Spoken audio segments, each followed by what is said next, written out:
खाली से कथा नहीं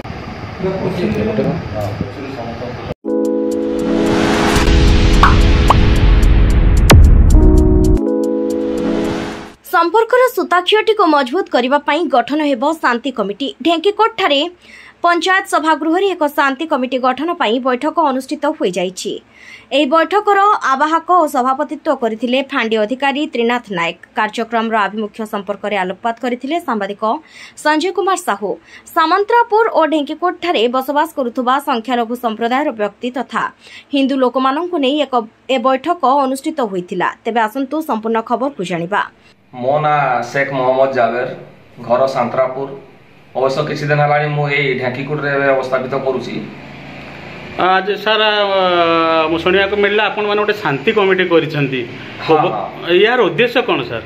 हाँ, या खूब भल पदक्षेप शांति कमिटी गठन करवा। जदिव आमर जिला आरक्षी निर्देश क्रमे आमर एठिकार फांडी अधिकारी आमको डाकी एक शांति कमिटी गठन कही एवं आमे किसी भद्र व्यक्ति एवं जो माने भी आसीथिले समस्ते मिसिक एक शांति गठन कमिटी गठन करिछु।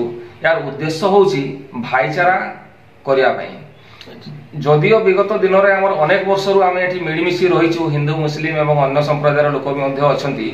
एठी केबे कोनसी प्रकार आमर माने किछि खराब माने एमती प्रभाव नाही जो कि आमर भाईचारा ऊपर प्रभाव पड़िबो। कमिटीर उद्देश्य होची आगामी दिन में जो पर्वपर्वाणी हेब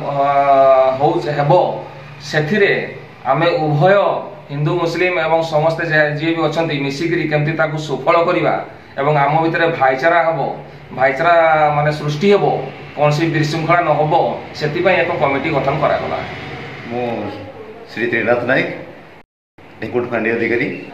यार मुख्य उद्देश्य है शांति कमिटीर जे आमर हिंदू और मुस्लिम भाई मान जो जी सब पर्वपर्वाणी रही केमती आम शांतिपूर्ण भाव माने पालन करवा, भाईचारा सृष्टि करवा, कौन प्रकार विशृंखला बा असाधु आचरण माने कहारी पर्व ना हिंदू पर्व बा मुस्लिम मान पर्व यू कि माने सुचारू रूपे पालन करवा, शांतिपूर्ण भाव पालन करवा एवं माने उभय कम्युनिटीर समस्त पर्वपर्वाणी को भलरे पालन करवा, कौन विशृंखला सृष्टि न करवा यही उद्देश्य आज आम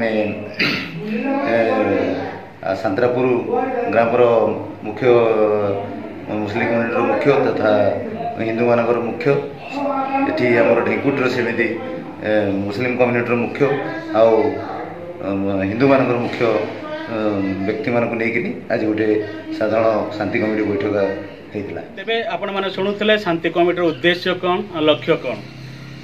तेबे सत कहवा गले परस्पर मध्य सुसंपर्क, भाईचारा, विश्वास, भरोसा एवं स्नेह मध्य बंच रहिबार हूँ जीवन।